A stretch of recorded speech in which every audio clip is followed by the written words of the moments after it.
Syukran, jazakumullah khairan. Assalamualaikum warahmatullahi wabarakatuh, Ustadz. Waalaikumsalam. Saya Asep. Mohon maaf, Kang Asep inilah yang sudah punya ikatan sedunia. Abdul Somad belum ada persatuannya, Asep udah ada. Dari Pondok Sabilul Muhtadin mengenai perbedaan al-ghais dengan al-matar. Apa beda ghais dengan matar? Ketika Nabi sedang khutbah, tiba-tiba datang seorang laki-laki Arab Badui, halakatil amwal. Ya Rasulullah, ternak-ternak saya di kampung sudah mati, kering kerontang. Kebun saya juga mati. Tolong doa supaya turun hujan. Nabi tidak mengatakan amtir, tidak digunakan kata matar, tapi digunakan kata ghais. Aghithna, aghithna, aghithna. Turunkan hujan, turunkan hujan, turunkan hujan. Kapan penggunaan matar? Fasa'a matarul munzarin. Seburuk-buruk air yang turun sebagai azab. Amtir alaina hijaratan. Turunkanlah hujan kepada kami batu. Jadi dari dua penggunaan tadi, kalau ghais itu untuk hujan sebagai rahmat. Kalau matar itu biasanya digunakan untuk sebagai laknat. Mudah-mudahan yang turun kepada kita hujan rahmat, bukan hujan laknat. Pertanyaan anak pesantren itu ya begini, berkualitas, bergizi dia. Bagaimana dengan agama selain Islam yang awalnya tidak percaya pada Tuhan Esa, tapi ketika hendak meninggal mereka mengucapkan syahadat atau percaya adanya Tuhan, dan Tuhan itu Esa. Kata Imam Fakhruddin Ar-Razi, malaikat maut di keningnya tertulis la ilaha illallah. Supaya apa? Supaya semua orang yang tidak bertauhid pada saat dia mati, pas ngelihat kening malaikat maut, dia baca la ilaha, dan tidak perlu menggerakkan mulut. Kalau nyebut Bang Haji tetap menggerakkan mulut, bolot. Tapi kalau menyebut la ilaha illallah nggak perlu menggerakkan mulut. La ilaha. Kenapa? Karena saat sakaratul maut itu berat. Maka ditulis, saking inginnya Allah, wala tamutunna illa wa antum, jangan mati melainkan dalam keadaan muslim. Makanya ketika sholat kita katakan inna sholati wa nusuki wa mahyaya wa mati lillahi rabbil alamin la syarika lahu wa bidzalika umirtu wa ana minal, saya ingin mati muslim. Tapi kenapa kalau mati muslim, kenapa orang muslim itu mesti bersyahadat disaksikan orang ramai di masjid? Supaya jenazahnya bisa diurus, fardu kifayah, dimandikan, dikapankan, disolatkan, dikuburkan. Kenapa karena nggak bisa mandi sendiri, maka dikapankan, dimandikan, disolatkan. Bapak Ibu semuanya, selesai sholat Jumat ini jangan pulang, kita tunggu ada yang mau syahadat masuk Islam. Saudaraku, sesungguhnya yang bersaksi ini adalah semua yang hadir. Gunanya untuk apa? Kalau tiba-tiba dia mati, jenazahnya jangan diurus keluarganya, tapi diurus umat Islam. Kalau sudah masuk Islam jangan cuma dikasih kain sarung, tapi dimasukkan dalam mu'allaf center supaya dikontrol ibadahnya. Saya kalau mensyahadatkan orang, saya nanya, ini yang bertanggung jawab nemanin dia ngaji siapa? Jangan sampai dia rusak akidah. Kita bertanggung jawab di hadapan Allah Subhanahu wa taala. Tapi seandainya dia bersyahadat menjelang matinya itu, maka insya Allah dia husnul khatimah. Allahumma khtim lana bi husnil khatimah. Ustadz, gimana supaya kita husnul khatimah? Istiqomah. Gimana supaya kita istiqomah? Berjamaah. Apa nama jamaahnya? MPP. Setelah berjamaah, insya Allah istiqomah. Kalau sudah istiqomah, pasti husnul khatimah. Apa nama jamaahnya? Sabilul Muhtadin. Apa nama jamaahnya? Bikers subuhan. Zuhur nggak sholat, salah. Assalamualaikum WRWB warahmatullahi wabarakatuh. Ustadz, semoga Allah SWT subhanahu wa ta'ala selalu memberikan kesehatan dan dilancarkan segala rezekinya hingga akhir hayat, amin. Saya ingin tanya, sekarang zamannya sosial media. Saya sering kali melihat video ceramah, tausiah, kajian berbagai ustadz, termasuk video ustadz. Alhamdulillah banyak sekali ilmu yang saya dapat. Ini mau nanya apa curhat? Tapi ayah saya pernah berkata kalau belajar itu ada gurunya. Loh, kalau nonton ceramah Ustaz Abdul Somad itu ada apa nggak ada? Ada kan? Saya yakin yang hadir malam ini ingin memastikan bahwa Abdul Somad itu ada di alam nyata. Jangan ngaji orangnya nggak ada. Ustaz Adi Hidayat itu ada? Ada. Gus Baha itu ada? Ada. Buya Yahya itu ada? Ada. Ngajilah yang orangnya ada. Upin Ipin ada? Saya belum ketemu.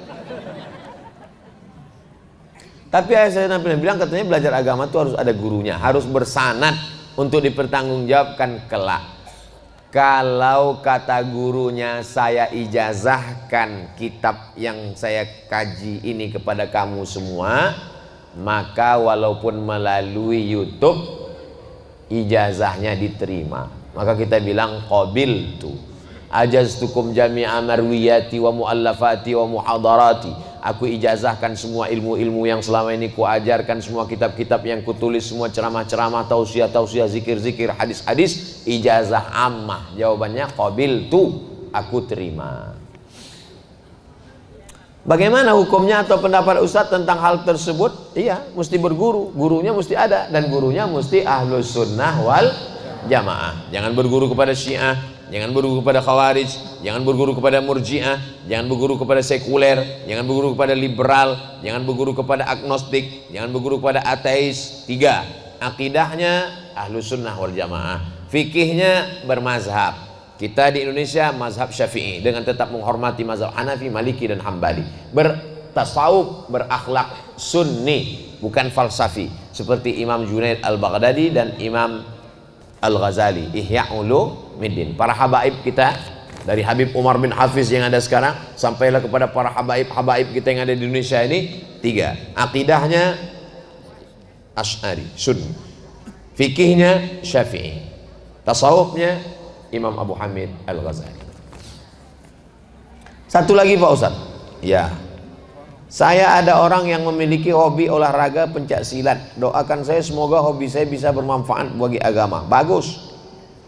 Coba kalau Ustaz Abdul Somad pencak silat, mana berani bazar-bazar ngejek, patah-patah ginjalnya. Bernilai ibadah di mata Allah. Doakan saya juga semoga saya bisa tembus pelatnas dan juara nasional serta internasional. Di akhir majelis kita doakan semuanya, mudah-mudahan semuanya yang kesulitan-kesulitan dimudahkan Allah. Yang belum ketemu jodoh ditemukan dengan jodoh yang soleh solihah. Yang bilang amin yang belum nikah aja. Anak-anaknya anak-anak yang soleh dan solihah, mati dalam keadaan husnul khatimah. Nanti di akhir majelis kita berdoa semua. Ini kertasnya lebar, pertanyaannya dikit. Bagaimana caranya kita membayar utang? Ya bayar aja. Kalau orangnya sudah tidak tahu kemana, tanya Google. Dengan siapa membayarnya Pak Ustadz? Atau dilupakan aja? Pertama cari ahli warisnya. Ahli warisnya sudah tidak ada satupun ditemui. Pertama hitung berapa utangnya. Utangnya 100.000, tahun berapa? Tahun 80. 100.000 tahun 80-an itu emasnya berapa gram? 1 gram. Berarti bayarnya tahun 2022 bukan 100.000, tapi pakai 1 gram emas. Karena yang stabil itu adalah emas. Makanya nikah maharnya pakai emas. Kalau pakai mukena nggak stabil, lapuk. Bagi yang belum nikah, yang udah apa boleh buat, terima aja lah mukena itu. Kalau tahun 80 1 gram emas, bayarnya di tahun 2022 juga 1 gram. 1 gram emas sekarang 1.100.000 atau berapa gitu. Tapi karena kita udah lama kenal ya udah 1 juta aja. Bayar 1 juta, serahkan ke lembaga yang dinikmati umat, bukan dinikmati personal. Serahkan ke lembaga yang dinikmati umat. Di mana itu lembaga yang dinikmati umat? Pondok Pesantren Sabilul Muhtadin. Nah, ini yang ragu mau bayar kemana? Nah, selesai ini sebelum setan datang, alladzi waswisu fi sudurin nas minal jinnati wan nas, segera temui Habib Jamal Al-Amudi, serahkan. Inilah dia beberapa keping uang emas. Berapa semuanya? Ya sekitar 3 ton lah. Insyaallah berdiri masjid insyaallah. Amin ya rabbal alamin. Begitu caranya bayar utang. Jangan sampai mati belum bayar utang, maka dia terkatung-katung tapi nggak ada roh. roh.